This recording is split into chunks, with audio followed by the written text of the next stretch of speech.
La palabra de Dios vivifica. La palabra de Dios transforma. La palabra de Dios hace nueva todas las cosas.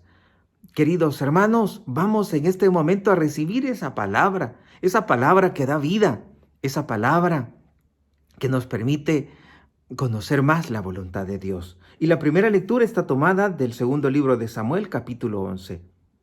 El año siguiente, en la época en que los reyes van a la guerra, David envió a Joab con sus oficiales y todo Israel a devastar la región de los amonitas y a sitiar Rabá.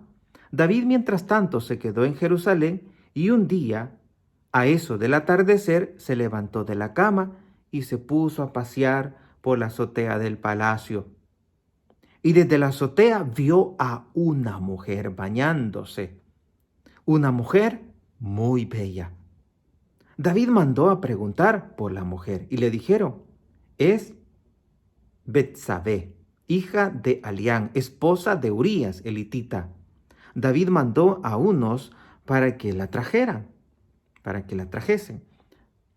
Después Betsabé volvió a su casa, quedó encinta y mandó este aviso a David: estoy encinta. Entonces David mandó esta orden a Joab: mándenme a Urías el hitita. Moab se lo mandó. Cuando llegó Urías, David le preguntó por Joab, el ejército y la guerra. Luego le dijo: anda a casa a lavarte los pies. Urías salió del palacio y detrás de él le llevaron un regalo del rey. Pero Urías durmió a la puerta del palacio con los guardias de su señor. No fue a su casa. Avisaron a David que Urías no había ido a su casa. Al día siguiente David lo convidó a un banquete y lo emborrachó. Al atardecer Urías salió para acostarse con los guardias de su señor y no fue a su casa.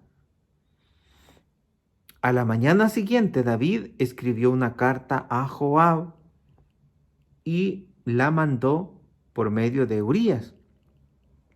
El texto de la carta era: pon a Urías en primera línea, donde sea más recia la lucha, y retíralos dejándolo solo, para que lo hieran y muera.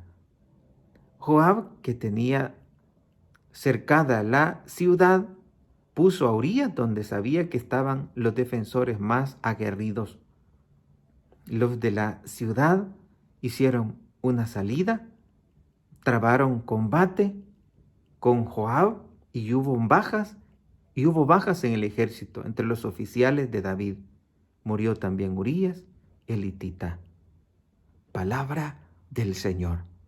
Gloria, palabra de Dios. Te alabamos, Señor. Con el Salmo vamos a responder: misericordia, Señor, hemos pecado. Misericordia, Dios mío, por tu bondad. Por tu inmensa compasión, borra mi culpa. Lava del todo mi delito, limpia mi pecado. Misericordia, Señor, hemos pecado. Pues yo reconozco mi culpa, tengo siempre presente mi pecado. Contra ti solo pequé, cometí la maldad que aborreces. Misericordia, Señor, hemos pecado. En la sentencia tendrás razón, en el juicio resultarás inocente. Mira, en la culpa nací, pecador me concibió mi madre. Misericordia, Señor, hemos pecado. Hazme oír el gozo y la alegría, que se alegren los huesos quebrantados. Aparta de mi pecado tu vista, borra en mí toda culpa. Misericordia, Señor, hemos pecado. Y ahora escuchemos el Evangelio, la palabra de Dios, la palabra del Señor, tomada de San Marcos capítulo 4, versículo del 26 al 34. En aquel tiempo dijo Jesús a la gente: el reino de Dios se parece a un hombre que echa simiente en la tierra. Él duerme de noche y se levanta de mañana. La semilla germina y va creciendo sin que él sepa cómo. La tierra va produciendo la cosecha ella sola. Primero los tallos, luego las espigas, después el grano. Cuando el grano ya está a punto, se le mete la hoz, porque ha llegado la siega. Dijo también: ¿con qué podemos comparar el reino de Dios? ¿Qué parábola usaremos? con un grano de mostaza. Al sembrarlo en la tierra, es la semilla más pequeña, pero después brota, se hace más alta que las demás hortalizas, y las ramas tan grandes que los pájaros pueden cobijarse y anidar en ellas. Con muchas parábolas parecidas les exponía la palabra, acomodándose a su entender. Todo se lo exponía con parábolas, pero a los discípulos se lo explicaba todo en privado. Palabra del Señor. Gloria y honor a ti, Señor Jesús. Queridos hermanos, escuchamos en la primera lectura cómo David es víctima del pecado. El pecado que llega, en primer lugar, como invitación, y lo primero que hace es intentar conquistarte, y lo hace primero con el pensamiento. Llega el pensamiento, pero antes de llegar al pensamiento pasa por la mirada. Dice la palabra que David,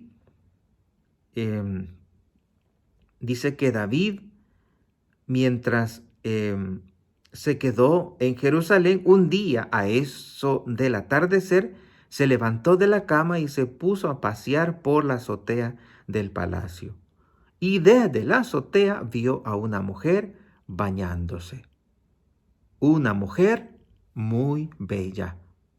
Pues en esta lectura no se habla de la culpa de la mujer. Se habla de la caída de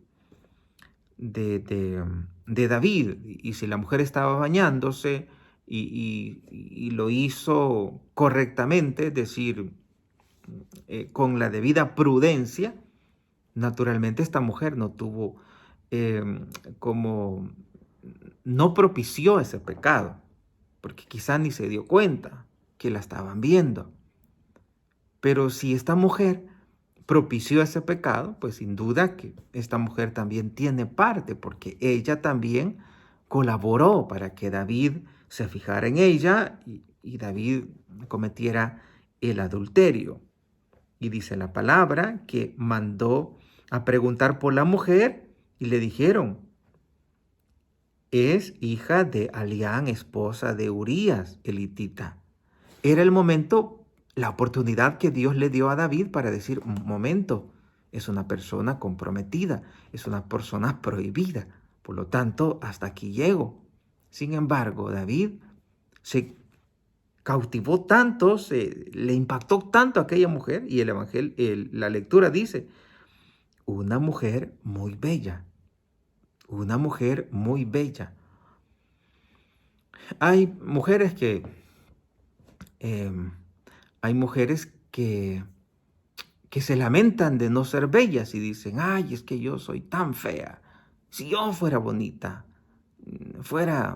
tuviera una vida diferente. Y se ponen como a soñar, es decir, como anhelar, como desear ser una mujer bella. Pero una mujer muy bella tiene problemas. ¿Y por qué tiene problemas? Porque nunca la dejan en paz. Apenas sale por la calle y están siempre hostigándola, están siempre diciéndole cosas. Por lo tanto, si usted es una mujer que anhelaba ser así hermosa, bella, como dice la primera lectura, pues que se le quite ya ese pensamiento, porque no es ninguna ventaja. Es mejor ser normal. O sea, ante los ojos de Dios no hay ninguna persona fea. Y lo bonito de una persona pues es un poco relativo, en el sentido que es bonita, pero para unos, pero para otras no, para otras personas no. Por ejemplo, a unos hombres dicen: mi mujer preferida es la mujer gordita. Y otros hombres dicen: mi mujer preferida, mi mujer atractiva, la mujer que me atrae es una mujer flaquita. Y las gorditas quieren ser flaquitas y las flaquitas quieren ser gorditas. Y ahora hay como mucho culto eso al cuerpo. Hoy en día está con esa tentación que quiere tener un buen cuerpo, que quiere ser muy atractiva. Y hace poco me mandaron un meme y en ese meme decía que me causó así como un poco de admiración y dije, ¿hasta dónde hemos llegado?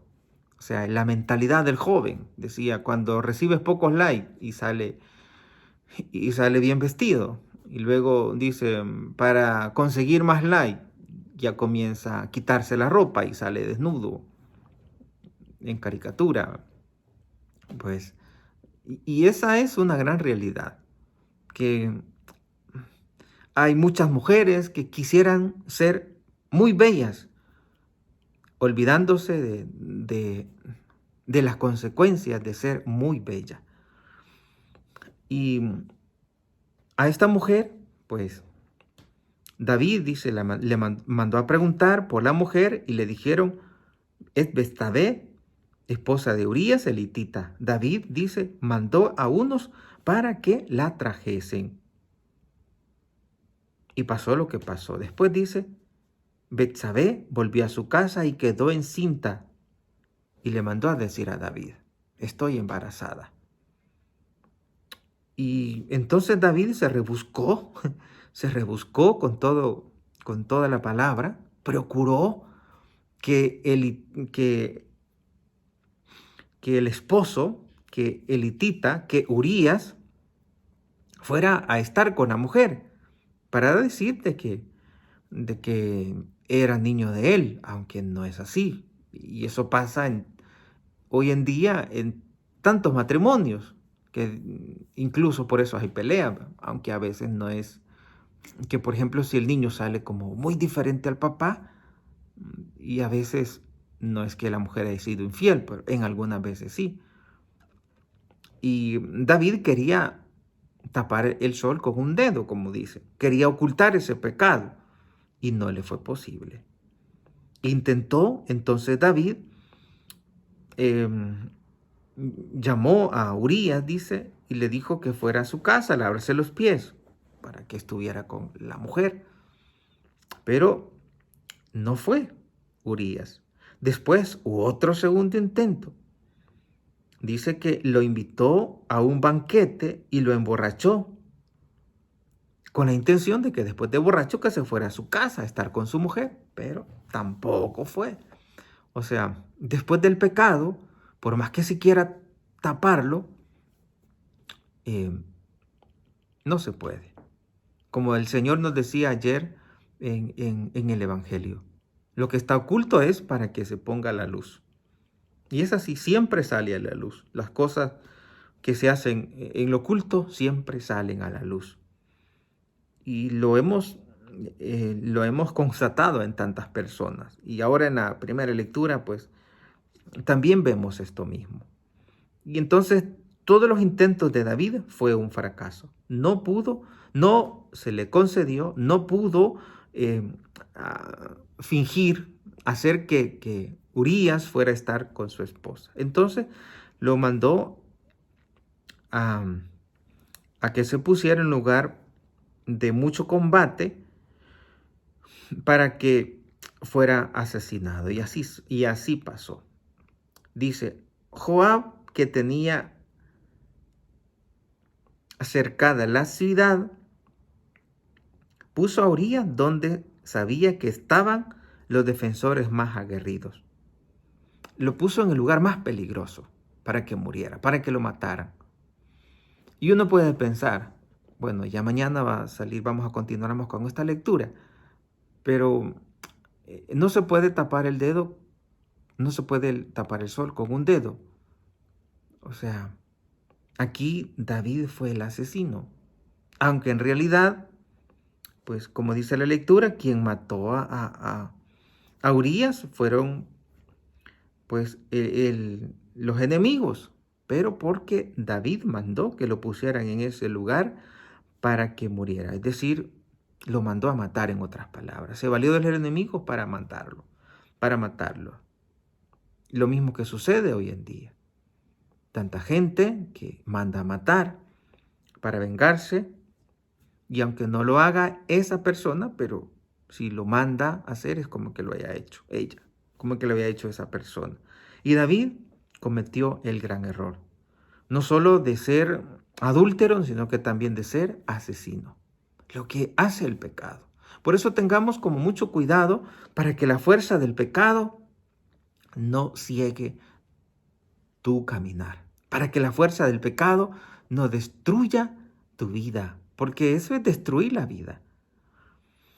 Y luego en el Evangelio, el Señor nos dice, explicando el reino, dice que el reino es como, se parece a un hombre que echa simiente en la tierra.